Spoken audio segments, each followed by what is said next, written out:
సచ్చినది గొర్రె. బుల్లెడి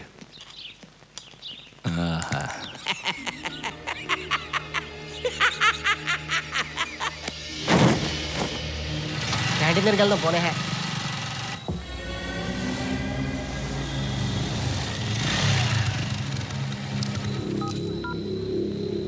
అన్నా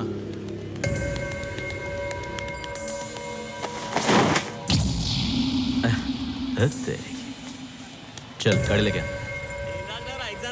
ఓ కష్టపడి చేయబాక, ఎలా ఉన్నా పర్లేదు, తినేది నేను కాదు ఈడు. ఎరా నీకు మాత్రం బెస్ట్ క్వాలిటీ కావాలా? ఏంట్రా హెల్త్కి బాగుంటుంది. పెట్టు పెట్టు పెట్టు కుమ్ము. సార్ చాయ్ నా బెసాలే. ఏమయ్యా టీ బాగాలేకపోతే ఇంకోటి ఆర్డర్ ఇవ్వయా, రుబాబు చేస్తావేటి? నువ్వే అడిపే బేంటి छोड़ी बात के लिए मारा मैंने को मैं बोलूँ ना छोड़ो फटाफट चला तो बैठो भाई अभी గట్టిగా అరిస్తే ప్యాంట్ తడిసిపోద్ది.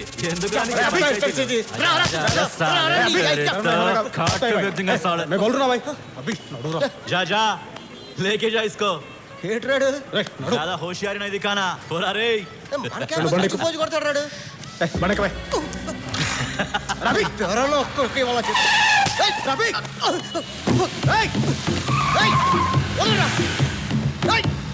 గాడి రాక్ సాలే గాడి రాక్ అబే అబే గాడి రాక్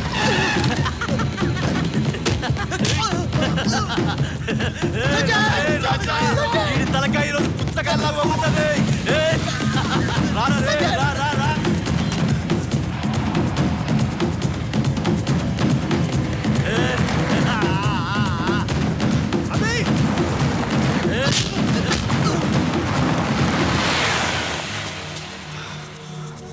గడిరు గడిరు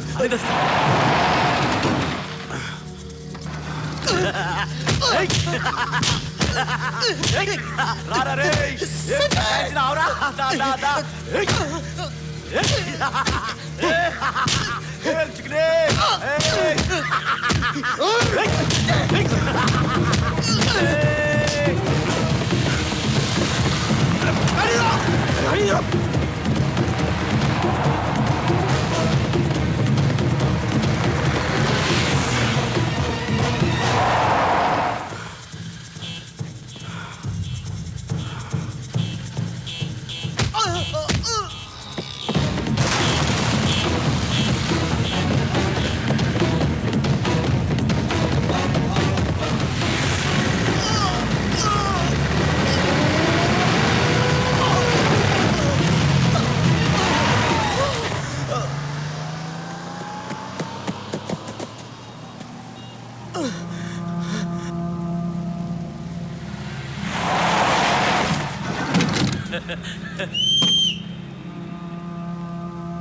धोनी मार चक्का.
साला ये तो मार डालेगा.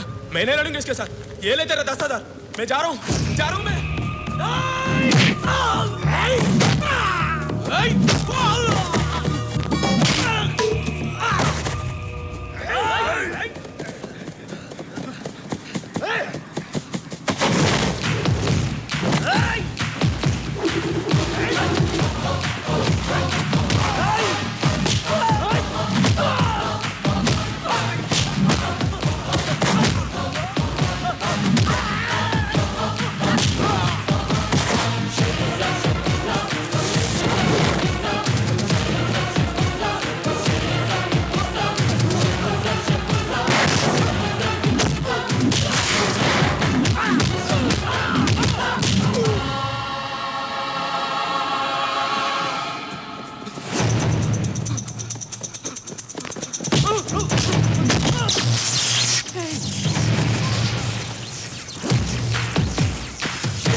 आगे मत बढ़ना। मैं मार दूंगा इसको, संपेस्तान भी नहीं, मुझे को से फोड़ के साथ भी नहीं, राव तो, పొడు मैं मजाक नहीं कर रहा हूँ, मुझे को से फोड़ के साथ भी नहीं, नीचे चप्पे नहीं, నేను చెప్తున్నాను పొడు వాడిని आगे मत बढ़ना, राव तो, పొడు పొడు राव तो, అరే నీ అబ్బా పొడు నిజంగానే పొడి చేస్తా, నువ్వు వాడిని చంపినా చంపబోయినా నేను చంపేస్తాను నీకేమైనా పిచ్చా? కనీసం ఒక్కడిని చంపానన్నా చుట్టూనే నీకు मार देगा तुम्हें।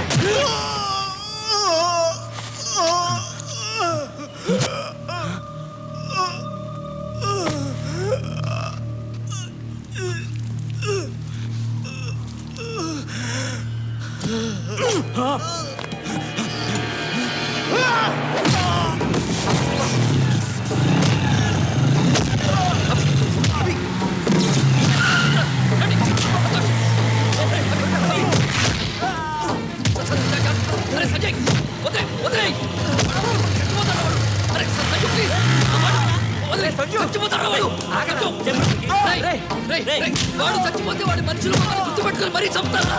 నీకేంట్రా తాడు బొగ్గిన లేనివాడి ఎలాగైనా బతుకుతావు? రే కానీ మేము ఇక్కడే బతకరా? రే మా కష్టాలు నీకేం తెలుసా? కష్టాలా ఏం తెలుసు? కష్టాలా ఏంట్రా అన్నా అవి కష్టాలరా ఖరీదైన బైకులో తిరుగుతూ ఏసీ రూమ్ లో ఉంటూ వేల రూపాయలు గుడ్డలు డిజైనర్ గుడ్డలు వేసుకుని తిరుగుతూ రోజుకి 1000 రూపాయలు ఖర్చు పెట్టే నీకు కష్టాల గురించి మాట్లాడే హక్కు లేదు. కష్టాలు ఎలా ఉంటాయి, నిజ జీవితంలో కష్టాలు ఎలా ఉంటాయి నేను చెప్తాను, నువ్వు విను. ఈ రోజు నువ్వు స్కూల్కి వెళ్ళాలంటే 4 కిలోమీటర్లు 4 కిలోమీటర్లు రోజుకి 8 కిలోమీటర్లు నడవాలన్న సంగతి నీకు తెలుసా? నాకు తెలుసు. అన్నం అంటే జొన్నన్నం తినాలని, వరన్నం 6 నెలలకి వండుకుంటారని, పరమాన్నం వండినప్పుడే పండుగ అంటారన్న విషయం నీకు తెలుసా? నాకు తెలుసు. ఆడుకోవాల్సిన పశు వయసులో సరైన వైద్యం అందక బిడ్డలు చనిపోతారన్న విషయం నీకు తెలుసా? ఆకలేస్తే నేల వైపు, దాహం వేస్తే ఆకాశం వైపు చూసే మనుషులు ఇంకా బతుకున్నారు ఈ సమాజంలో. నువ్వు బతుకున్న ఈ సమాజం ఉన్నారని ఇంకా తెలుసా నీకు? తండ్రి చనిపోయిన 6 గంటలకి, తల్లి చనిపోతే ఆ బాధ ఎలా ఉంటుందో ఎప్పుడైనా అనుభవించావా? నేను అనుభవించాను. కంటికి కనిపించిన ఏదో ఒక శక్తి కొన్ని టన్నుల బరువుతో భూమిలోకి తొక్కుతున్నట్టు నీకు ఎప్పుడైనా అనిపించిందా? వయసులో ఉండగానే బాధతో భుజాలు కుంగిపోవటం ఎప్పుడైనా అనుభవించావా? నువ్వెప్పుడైనా అనుభవించావా? మనకి సమాజంలో బతకడానికి మన దగ్గర ఉన్న పేరు, మన దగ్గర ఉన్న అధికారం, మన శక్తి ఏది సరిపోదు. ఈ జనం మధ్య బతకలే దూరంగా పారిపోవాలి నీకు ఎప్పుడైనా అనిపించిందా? అడవి నీకు ఎప్పుడైనా అమ్మలా కనిపించిందా? తుపాకి పట్టుకుంటే ధైర్యంగా ఉంటుంది నీకు ఎప్పుడైనా అనిపించిందా? బతకాలంటే ఇంకొకరిని చంపడం తప్ప మనం బతకలేమని అనిపించిందా? నాకు అనిపించింది. తుపాకి పట్టాను, అడవిలోకి వెళ్ళాను, నక్సలైట్ అయ్యాను.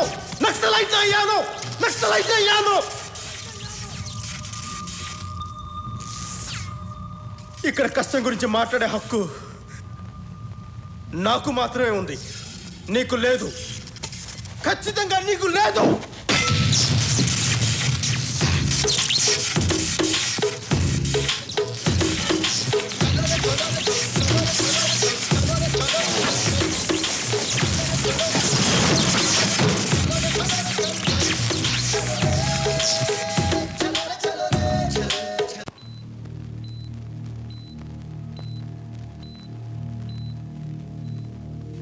నేను చెప్తాను. ఐసీయూలో ఉన్నాడు ఇంకా. డాక్టర్ గారు ఎగ్జామిన్ చేస్తున్నారు. ఏ విషయం తెలిసిన వెంటనే నేను ఫోన్ చేస్తాను. ఎలా ఉంది సార్? మేజర్గా ప్రాబ్లం ఏం లేదు సార్ రికవర్ అవడానికి 1 వీక్ 10 డేస్ పడుతుంది సార్ టెన్షన్ పడాల్సిన అవసరం లేదు. Hello, out of danger. Sanjay Sahu. అప్పటిదాకా అతని ఎత్తు బరువు మాత్రమే తెలుసు. ఆ రోజు మొట్టమొదటిసారిగా అతను లోతు చూశాను. కరీంనగర్ జిల్లా భూమిరెడ్డిపల్లి గ్రామంలో ఒక రైతు కుటుంబంలో పుట్టాడు అతను. తండ్రి పేరు జనార్దన్ సాహు, తల్లి సుమిత్ర సాహు, అతని తమ్ముడు గోవింద్ సాహు. వీళ్ళ కుటుంబం WHO లెక్కల ప్రకారం రక్షిత మంచినీటికి 4 కిలోమీటర్ల దూరంలో, ప్రభుత్వ ఆసుపత్రికి 8 కిలోమీటర్ల దూరంలో, ప్రాథమిక విద్యకి 10 కిలోమీటర్ల దూరంలో, దురదృష్టానికి బాగా దగ్గరలో బతుకుతున్నారు.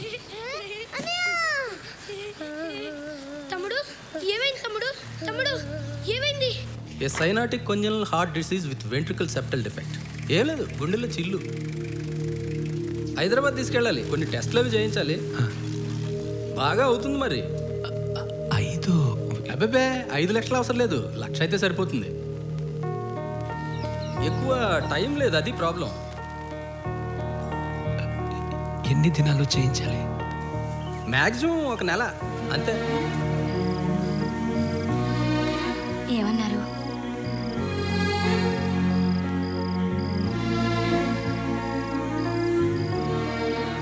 నీరసం వచ్చి పడిపోయాడంతే. ఈ అరుగు తాగితే తగ్గిపోతున్నారు.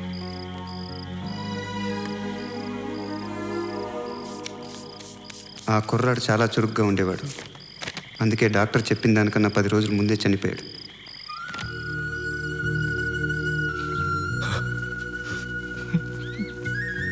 సంజయ్ సాహు 8 ఏళ్ల వయసులో మొదటిసారిగా శ్మశానం చూశాడు.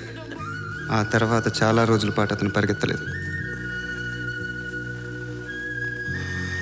కొన్నేళ్ల తర్వాత జనార్దన్ సాహు పంటకి పురుగు పట్టిందని ఇల్లు పొలం తాకట్టు పెట్టి మరీ పురుగుల మందు కొని వాడాడు. పనిచేయలేదు. అతను కోపం వచ్చింది. ఆ మందు తనే తాగాడు. పనిచేసింది.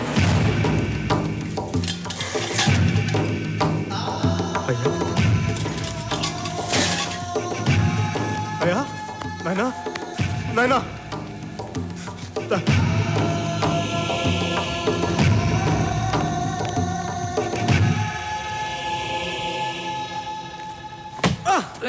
జాగ్రత్త.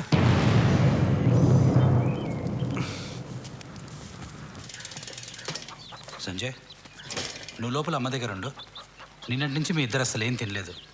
నేను వెళ్ళి టిఫిన్ తెస్తా.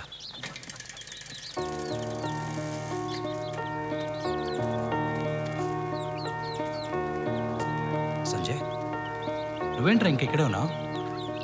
అత్త ఎక్కడా? అత్త అత్త. మళ్ళీ మనం శ్మశానం పోవాలరా.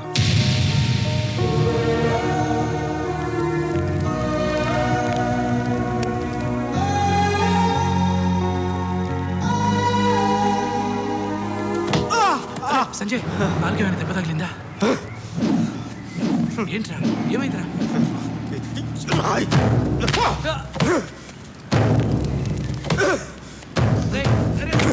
ప్లీజ్ ప్లీజ్ సంజయ్, సంజయ్ ఆగరా. సంజయ్ ఆగరా ప్లీజ్. సంజయ్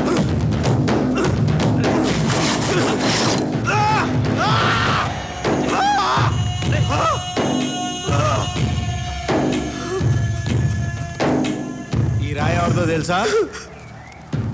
ఇది సార్ సరిహద్దు రాయిరా. ఇక్కడి నుంచి కనబడే 1000 ఎకరాలు ఆయనదే.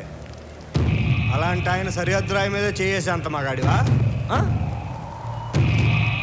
ఆ రాయే పీకేస్తావా? ఏంట్రా కొడతావా?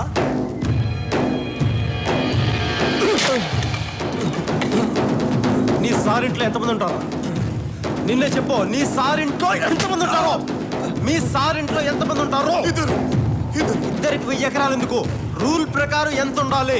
ఎంత ఉండాలి సార్ ఊరికి రాజు తెలుసా? నీ సారు ఊరికి రాజావు కానీ వాడికి నేను బానిసని కాదు. వాడికి నేను బానిసని కాదు. ఇది సరిహద్దా? చెప్పు. నీ అయ్యే జాగీర్ బై సరిహద్దు రాయరా? ఇది సరిహద్దు రాయా? నీ అయ్యే జాగీర్ బై. నీ అయ్యే జాగీర్ బై. ఉండదు చేస్తారు. బతికే భూమి మీద రాళ్ళు పాతేస్తారా? తాగే నీళ్ళ బాటిల్ పెట్టి అమ్మేస్తారా? అమ్మేస్తారా? పీల్చే గాలి మొత్తం ఫ్యాక్టరీలు పెట్టి పాడు చేస్తారా? మనుషులు గాలిగా పెంచుతారా? ఆఖరికి మండే మంటను కూడా కిరసనాయిల్ డబ్బాలోను గ్యాస్ సిలిండర్లను దాచేసి బ్లాక్ లో దొరకనివ్వరా? రైట్ రా కూర్చో. ముందు కూర్చో. ఆఖరికి ఆకాశాన్ని కూడా 8 ఏమని చెప్పి శాటిలైట్ ఏమని చెప్పి వాటాలు వేసుకుని పనిచేసుకుంటుంటే మేమేం చేయాలా? మేము ఈ భూమి మీద బతకత్తా? మాకు ఇక్కడ బతికే హక్కు ఉందా లేదా? రాయ్. నేల, నీరు, నిప్పు, గాలి, ఆకాశం ఇవన్నీ అందరివి. నీ అబ్బ సొత్తు కాదు. నీ సార్ అబ్బ సొత్తు కాదు. అర్థమైందా? చెప్పు. నేను చెప్పినాను చెప్పు. నీ సార్ ఒక్కడికి 1000 ఎకరాలు వద్దు. ఎక్స్ట్రా ఉన్నదంతా ఇచ్చేయమని చెప్పినాను చెప్పు. నేను చెప్పినాను చెప్పు. నా పేరు తెలుసా? సంజయ్ సాహు చెప్పాడు చెప్పు. సంజయ్ సాహు చెప్పాడు చెప్పు. సంజయ్ సాహు చెప్పాడు చెప్పు.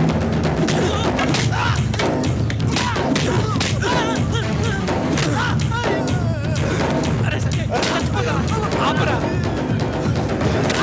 ఆపరా ఆపరా.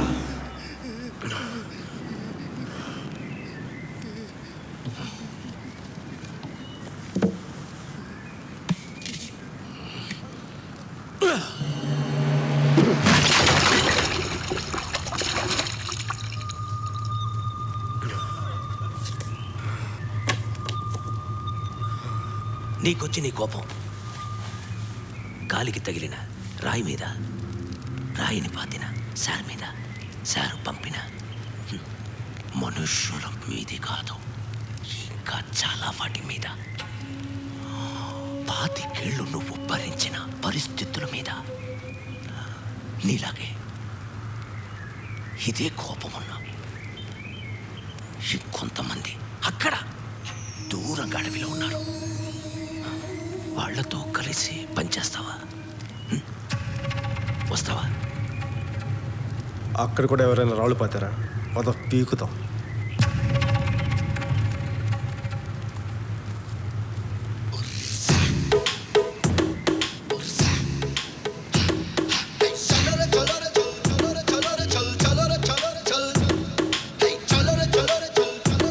ఒక మనిషికుంటే కోపం, అదే కోపం గుంపుకుంటే ఉద్యమం అని అతనికి అప్పుడే తెలిసింది. కొరియర్గా జీవితం ప్రారంభించిన అతను కొద్ది రోజుల్లోనే క్యాడర్గా, ఆ తర్వాత లీడర్గా ఎదిగాడు.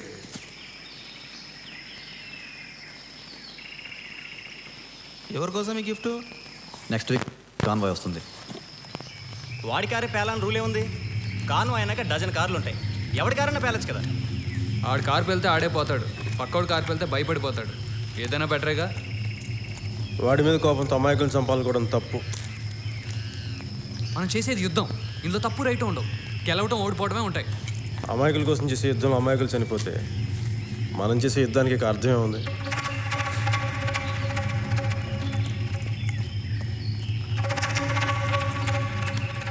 ఇది పైనుంచి ఆర్డర్. నాకు ఇదే ఇంపార్టెంట్, నీ అభిప్రాయం కాదు. ఇది అభిప్రాయం కాదు, నిజం అని చెప్పాలనుకున్నాడు, కానీ చెప్పలేదు. తను చేస్తున్న యుద్ధం రైటా రాంగా అనే సంఘర్షణలో ఉండగా ఒకరోజు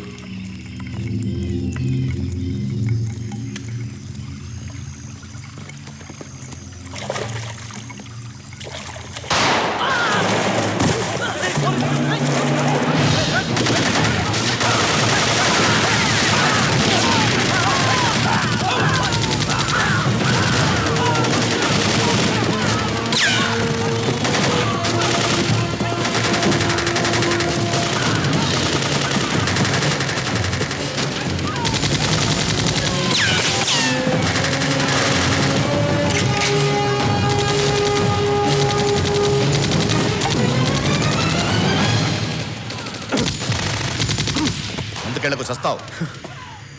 ఎంతమంది ఉన్నారు? రఫ్గా ఒక 5-6 ఉంటారు. జల్బా కాదు, సైనస్. మందులని వాళ్ళపోయావా? మందులే వాడలేదా? ఏం వాడినా చచ్చేదాకా పోతుంది. అయితే పని చేయి, కొంచెం ముందుకెళ్ళు, మొత్తానికే పోతాం.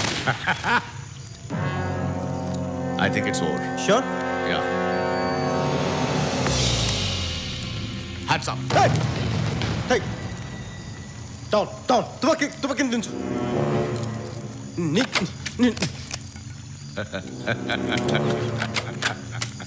డౌన్.